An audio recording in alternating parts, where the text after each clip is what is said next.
let's talk a little bit about the roles of both agents and how important if you're working with a buyer or a lister. I guess we could go down either side of that coin. Um, Talk a little bit about working with the other real estate agent on the other side of the coin, and how important that is. I mean, can you elaborate on that a little bit? As far as, like you said, you got to keep everybody happy. Yeah. I think, if at least for me, from the lender side of things, sometimes if one of those things go awry, it can really make things difficult. And Hostile, then yeah. and then what do you do to reel that back in? Yeah. Type So of there's always a way to communicate with each other and negotiate and talk and work things out to where you're respectful to everyone else in the deal too.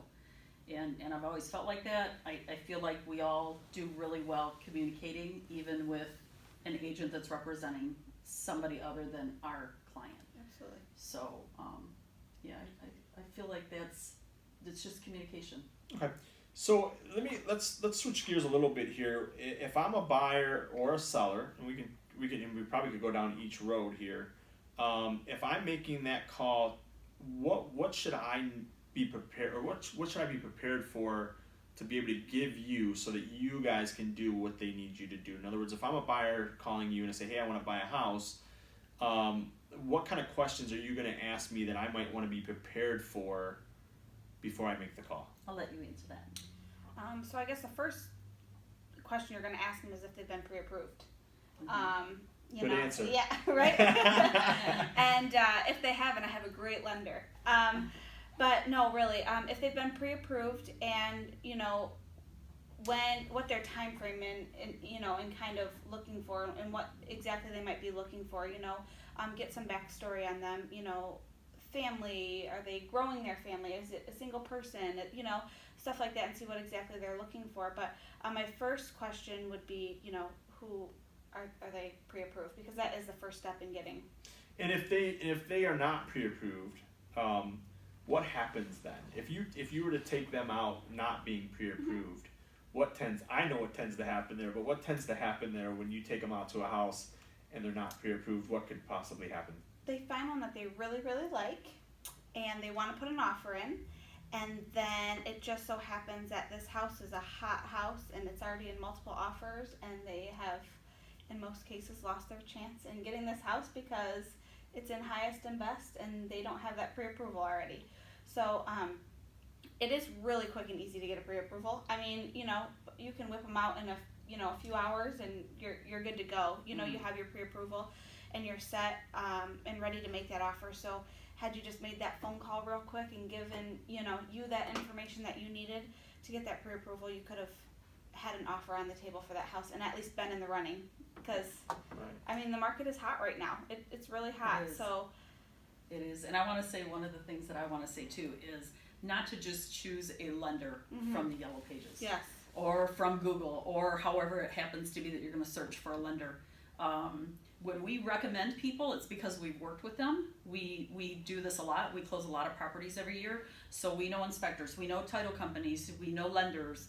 And when we recommend them, we know that they have to reflect well on us. So we have our motto, which is doing the best possible job with experience, honesty, integrity. We expect that of the people that we recommend to you too. So trust your agent to ask them, who would you recommend? Because we will recommend to you somebody that will do a fantastic job for you, and in the long run, that looks good on us. We don't get anything out of it either. Out of recommending anyone, like we don't get any, no kickbacks, nothing like that.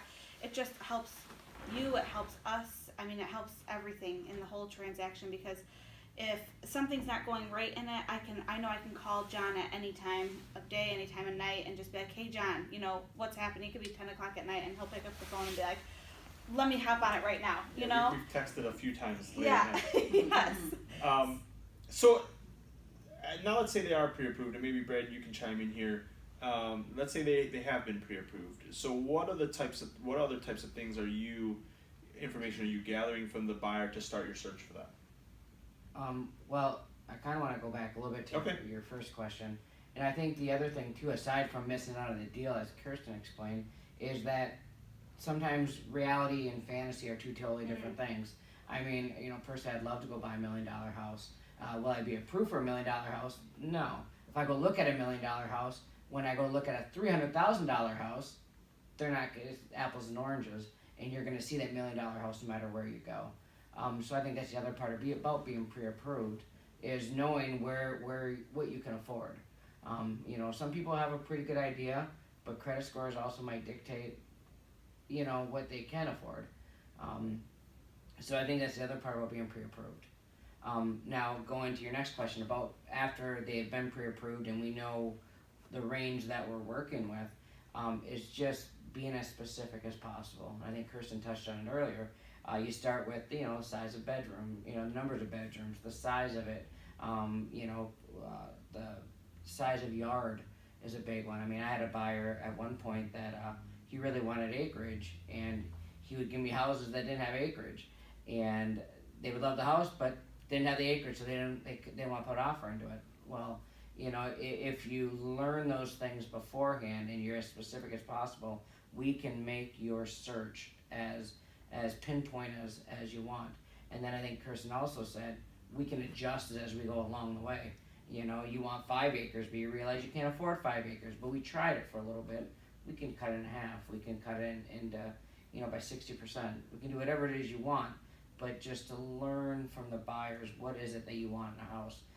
Do you want a neighborhood with kids? Do you want a condo so you don't have to do any of the yard work? I mean, it's about what it is, each buyer wants, and learning that. And that's where the knowledge of the area comes into play, because maybe you can get somebody that wants a 5-acre parcel but can't afford a 5-acre parcel, but we can get them a 2-acre parcel and backing to Pinckney Recreation Area where they don't have a house right behind them. So knowledge of the area may contribute to that too. So the experience as the buyer's agent being out there helps in that aspect.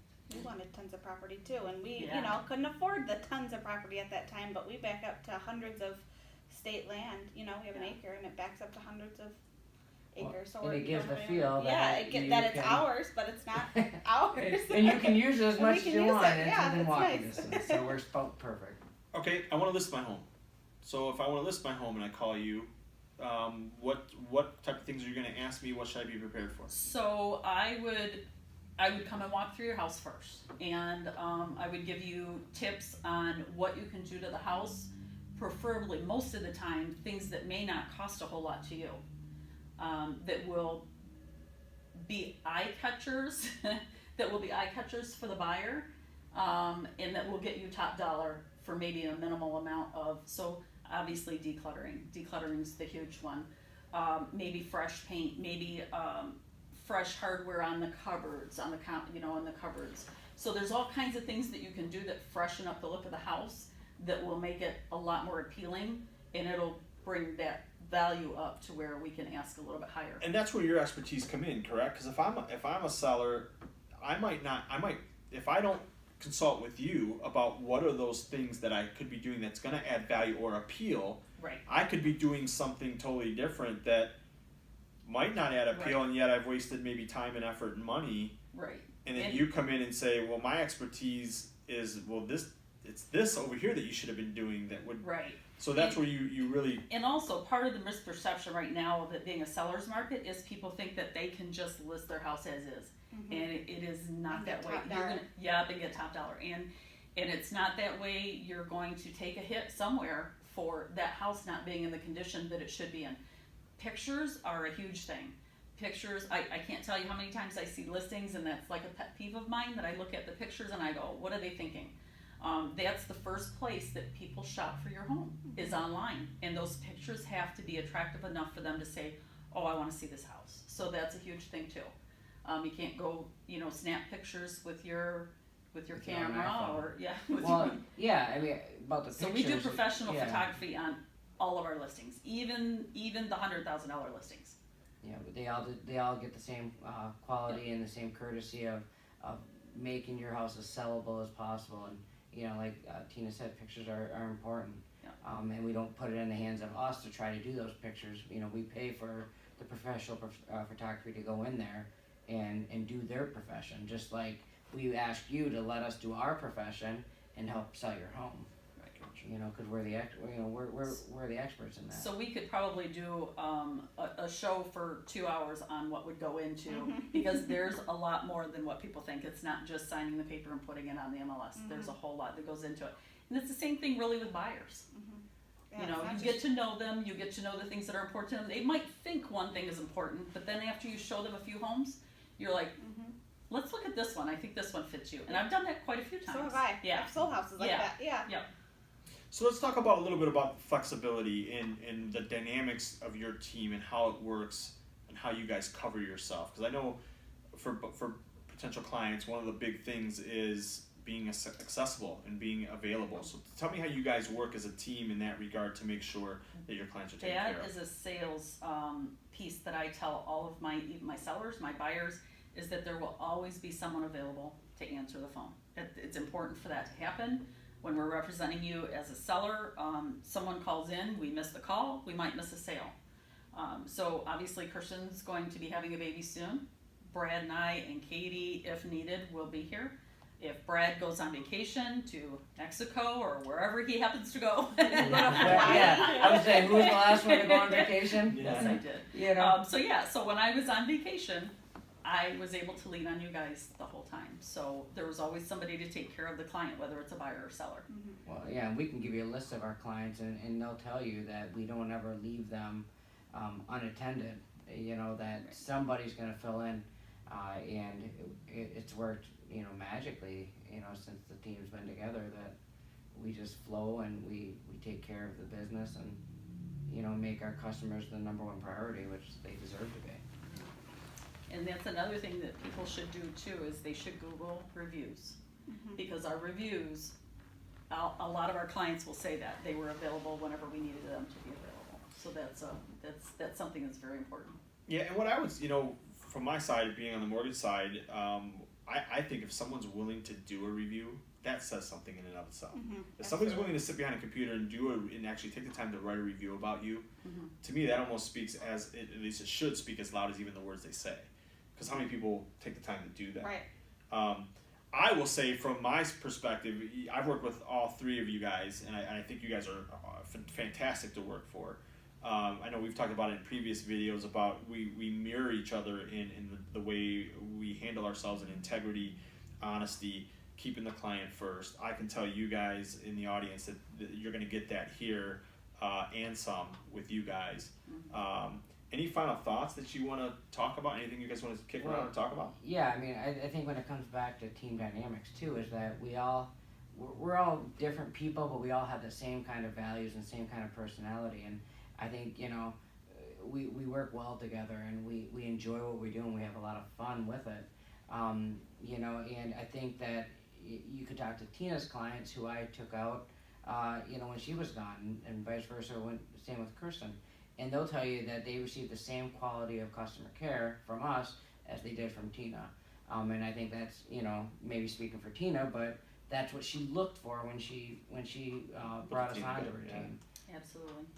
And it's very key. That is so key. Because if you don't have the confidence that Kirsten can be you, or to be what you are to the client, or you don't have confidence that Tina can be what you bring, and vice versa, then this thing all falls apart. Absolutely. If and me too, in how I fit in your guys' team as well. If we don't feel like we've got each other's back and can keep that customer service to its highest level, then that's where the team dynamic just falls apart. Exactly. And I don't think that's. I think that's where we have that in spades. Sets us apart from others. So. Absolutely. Yeah.